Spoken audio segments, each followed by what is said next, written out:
Bismillahirrahmanirrahim. Assalamualaikum warahmatullahi wabarakatuh. Alhamdulillah. Wassalatu wassalamu ala rasulillah wa ala alihi wa ashabihi wa mawala amma ba'd. Faya ikhwatil kiram wa akhwati fillah, a'addakumullahu jami'an. Nashkurullaha ta'ala ar-razzaq ala kulli ni'amihi wa amtinanihi wa ihsanihi. Taib, nuwasil dari sana al-yawm. Al-an wasalna ila mada al-juz ar-rabi. Naam, bagian keempat, yaitu tentang risalah Nabi Muhammad ya. Di sini dituliskan risalah Muhammad sallallahu alaihi wasallam nasikhatun likulli syara'i as-sabiqah.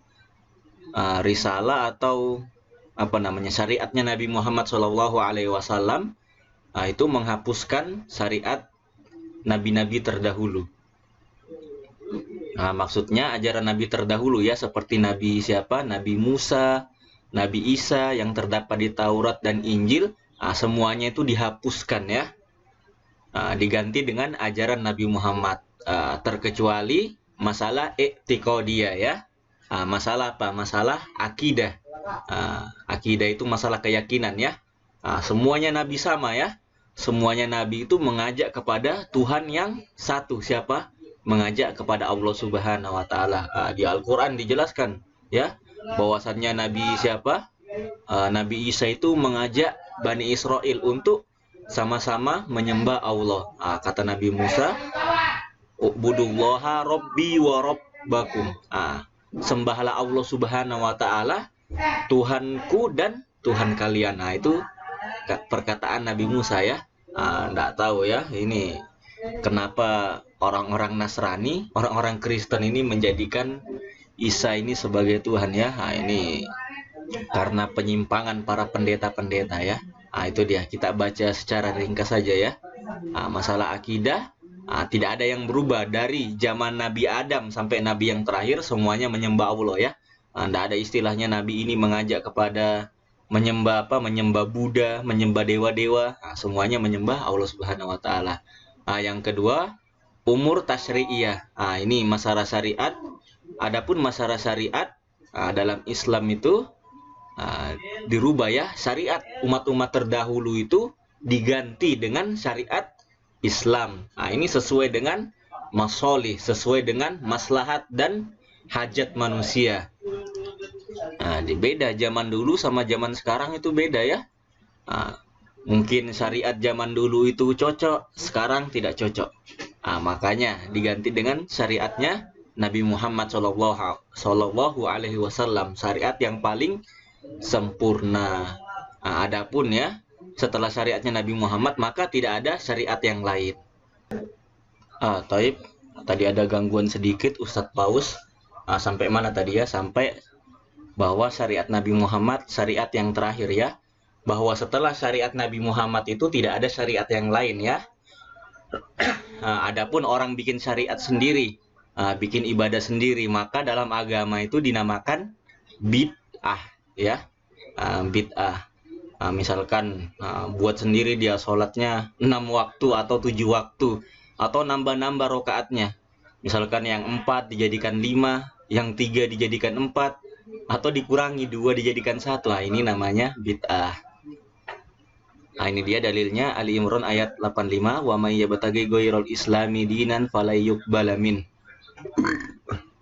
Barang siapa yang mengikuti agama selain Islam maka tidak diterima ya, tidak diterima agama itu. Wa huwa fil akhirati minal khasirin, dan dia termasuk orang yang merugi. Tentunya Islam ini bukan Islam yang Islam modelnya liberal, atau Islam Islam yang sudah tercampur dengan pemikiran sesat ya. Islam yang dimaksud ini Islam yang sesuai dengan ajaran Nabi Muhammad ya. Islam yang sesuai dengan ajaran Nabi Muhammad dan para sahabat. Thayyib. Kita lanjut, Al-Faslu Asani, Dalailu Nubuwati Muhammad sallallahu alaihi wasallam, bagian kedua, yaitu tentang bukti-bukti atau dalil yang menunjukkan bahwasannya Nabi Muhammad itu seorang nabi. Hunaka adillatu katsiroh, banyak sekali ya dalil-dalil atau bukti yang menunjukkan bahwasannya Nabi Muhammad itu seorang nabi. Di antaranya yang pertama al-mu'jizat. Mukjizat ya, antum sudah tahu artinya mukjizat itu. Kejadian yang luar biasa yang Allah berikan kepada seorang nabi ya. Wa a'dhamuha Al-Qur'anul Karim, dan mukjizat terbesar bagi Nabi Muhammad adalah Al-Qur'anul Karim. Maksudnya apa? Perkataannya Nabi Muhammad itu Masya Allah luar biasa ya. Hadisnya juga, Al-Qur'annya juga sangat luar biasa. Dan ketika itu bangsa Arab itu hatinya bisa luluh, bisa mau masuk Islam karena perkataan dalam Al-Quran itu sangat luar biasa ya. Tingkat kefasihan, tingkat balago, apalagi tingkat kesempurnaan bahasanya, Masya Allah, yang paling sempurna. Padahal Nabi Muhammad dikenal sebagai orang yang ummi, tidak tahu apa-apa ya. Bukan tidak tahu apa-apa, tidak bisa baca dan tidak bisa tulis ya. Ini suatu mukjizat.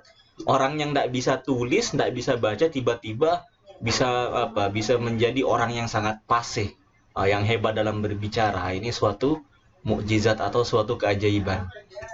Kita lanjut yang kedua. Hayatun Nabi Sallallahu Alaihi Wasallam wa syakhsiyatu akhlaquhu dalil ala nubuwah. Ini kehidupan Nabi dan akhlaknya Nabi. Ini menunjukkan bahwasannya Nabi itu menunjukkan bahwasannya Nabi Muhammad itu seorang Nabi. Ini Masya Allah ya. Kalau antum baca sirah atau sejarah Nabi itu Masya Allah. Masya Allah ya. Di dalam sirah itu dikatakan itu bahkan orang-orang kafir pun, orang-orang kafir Quraisy, mereka itu mengakui bahwasannya Nabi Muhammad itu orang yang memiliki akhlak dan budi pekerti yang sangat luar biasa. Di kitab karya Syekh Mubarakfuri Ar-Rahiq Al-Maktum, bahwasannya diceritakan Nabi itu Masya Allah ya, tidak pernah melakukan sesuatu yang sia-sia, tidak pernah berbuat dosa dari sejak lahir ya. Dikatakan ketika Nabi itu mau ikut, istilahnya kita itu ikut ikut nongkrong lah.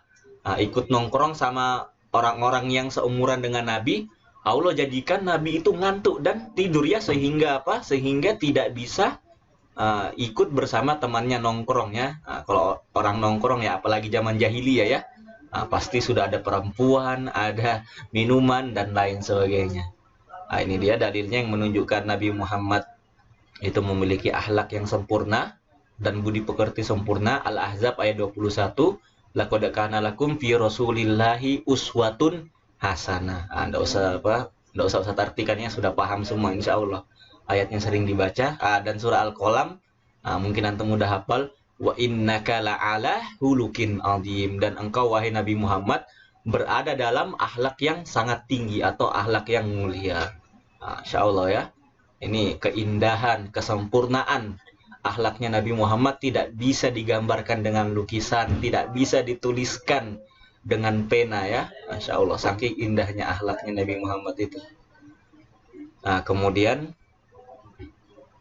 ini dia ciri-ciri yang dalil-dalil yang menunjukkan bahwasanya Nabi Muhammad beliau itu seorang nabi. Ini syahadatu Khadijah, persaksian istri Nabi yaitu Khadijah ketika Nabi Muhammad SAW inda badil wahyi. Ini permulaan wahyu, maksudnya saksi ketika mendapatkan wahyu yang pertama. Di mana Nabi Muhammad mendapatkan wahyunya yang pertama? Di Gua Hiro ya. Mungkin udah kita bahas ya. Ini jadi kita bahas, jadi kita percepat aja ini ya.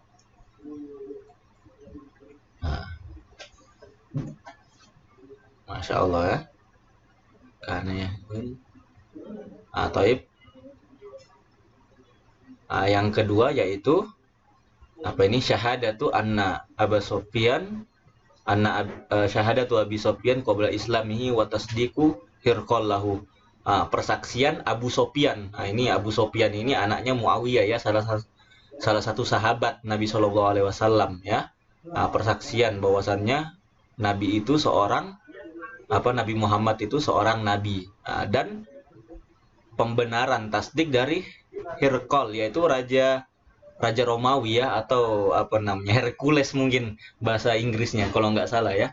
Nah ini raja-raja apa namanya, raja-raja di luar itu, orang-orang Barat juga mengakui bahwasannya Nabi Muhammad itu seorang nabi ya. Ini Hercules ya, atau Hercules mungkin. Nah ini karena apa namanya, eh, di dalam kitab mereka, di dalam kitab Injil itu udah disebutkan ciri-ciri nabi terakhir ya, di antaranya hidup di apa namanya, hidup di padang pasir, berada di tempat-tempat yang banyak kurmanya dan lain sebagainya.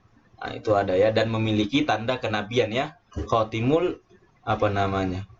Khotamul Anbiya, ada di pundaknya Nabi Muhammad SAW. Dan juga Ustaz tambahkan ya, persaksian siapa? Salman Al-Farisi. Nah, ini beliau ini sempat belajar kepada seorang pendeta. Nah, pendeta itu mengatakan bahwasanya akan muncul ya di Jazirah Arabia. Nah, tepatnya di sekitar Makkah dan Madinah itu seorang nabi terakhir. Nah, di antara tanda-tandanya itu di pundaknya ada cap kenabian. Nah, ini Ustadz nggak tahu gimana bentuknya ya. Yang penting ada di bahunya itu, cap kenabian, ada tanda khusus bahwasannya itu seorang nabi ya. Dan Salman ketika itu melihat tanda ini ya, dan langsung ketika itu Salman melakukan syahadat ya, langsung masuk Islam karena melihat tanda itu, dan juga melihat akhlak Rasulullah SAW, serta Rasul itu menerima tidak menerima sedekah dan menerima hadiah. Ini juga kemudian Mastadalla bihi Jalanda, Malik Oman ya. Ini Jalanda ini Raja Oman. Oman itu ya dekat Arab Saudi sana. Persaksiannya bahwasannya Nabi Muhammad adalah seorang nabi. Ini Raja Oman juga. Kemudian Ala bin Hadrami. Ini mana ini, Malik Bahrain. Malik Bahrain juga Raja Bahrain ya, ketika zaman Nabi ya, bukan sekarang. Kalau sekarang hampir 90% lah. Pokoknya hampir semua jazirah Arab itu penduduknya seorang muslim ya. Agamanya muslim semua.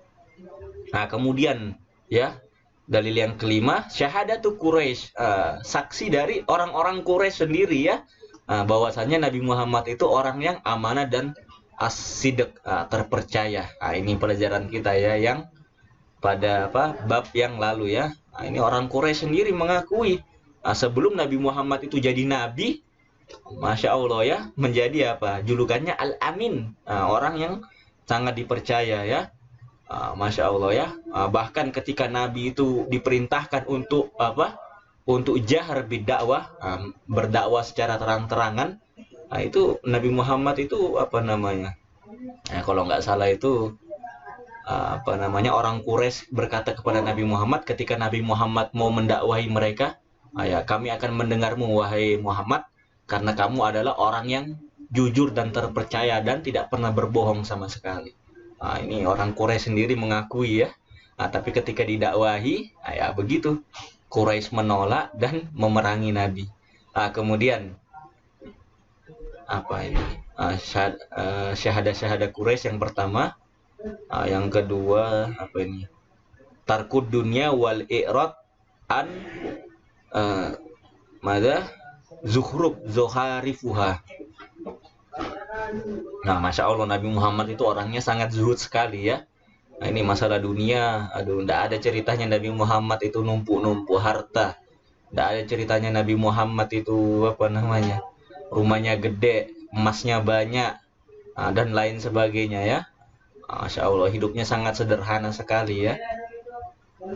Ini seorang nabi ya, seorang pemimpin umat. Hidupnya sangat sederhana dan kalau bisa dibilang hidup dalam kemiskinan nabi ini. Lalu yang ketiga, kana fi a'zami darajati fis sakhoho. Dan juga walaupun nabi ini beliau ini seorang yang sangat dermawan ya.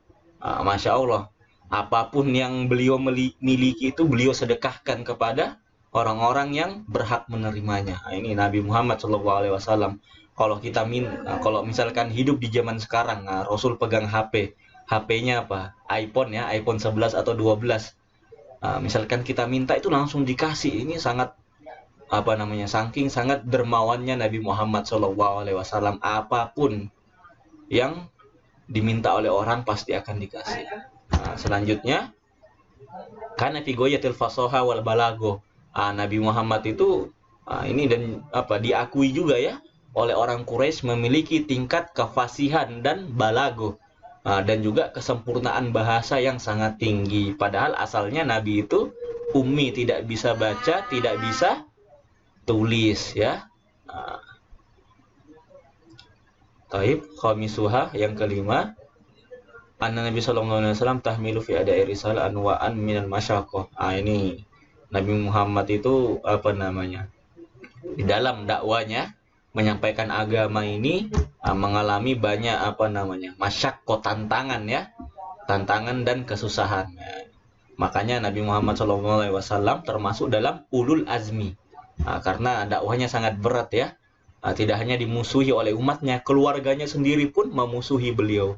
Ya, siapa keluarganya? Abu Lahab. Ini Abu Lahab ini saudara dari bapak Rasulullah, atau kita bilang paman atau omnya ya.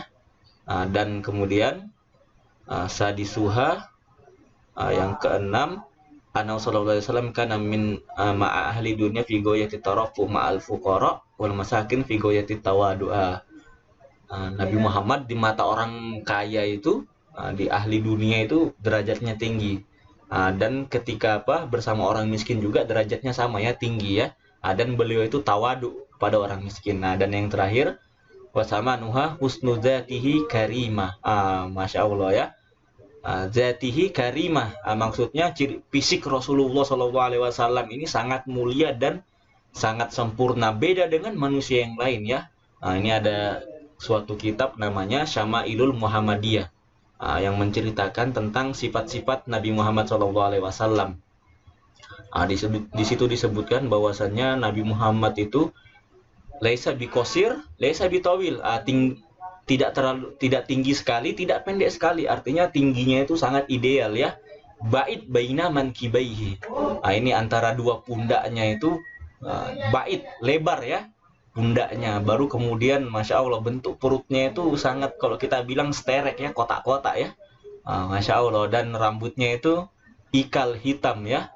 Dan Nabi Muhammad walaupun meninggal umur 60 tahun itu, ubannya itu cuman berapa helai aja, sangat sedikit ya. Dan Masya Allah wajahnya Nabi Muhammad itu tampan ya. Tampan ya wajahnya Nabi Muhammad SAW. Dan juga apalagi Masya Allah kulitnya putih ya.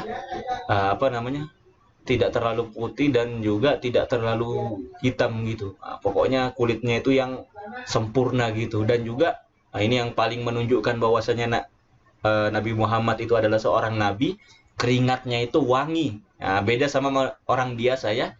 Ada yang keringatnya aneh-aneh baunya, ada yang keringatnya ya bikin muntah. Kalau Nabi Muhammad SAW, Masya Allah, bahkan para sahabat itu mengambil keringat Nabi itu dijadikan apa? Dijadikan parfum ya, saking harumnya Nabi Muhammad SAW ya. Keringatnya aja sangat wangi ya, Masya Allah. Ini saja. Hadanallahu wa iyyakum. Mudah-mudahan yang Ustadz sampaikan ini sangat bermanfaat bagi kita semua. Kita tutup dengan doa kafaratul majelis. Subhanakallahumma wa bihamdika asyhadu an la ilaha illa anta astaghfiruka wa atubu ilaik. Wassalamualaikum warahmatullahi wabarakatuh.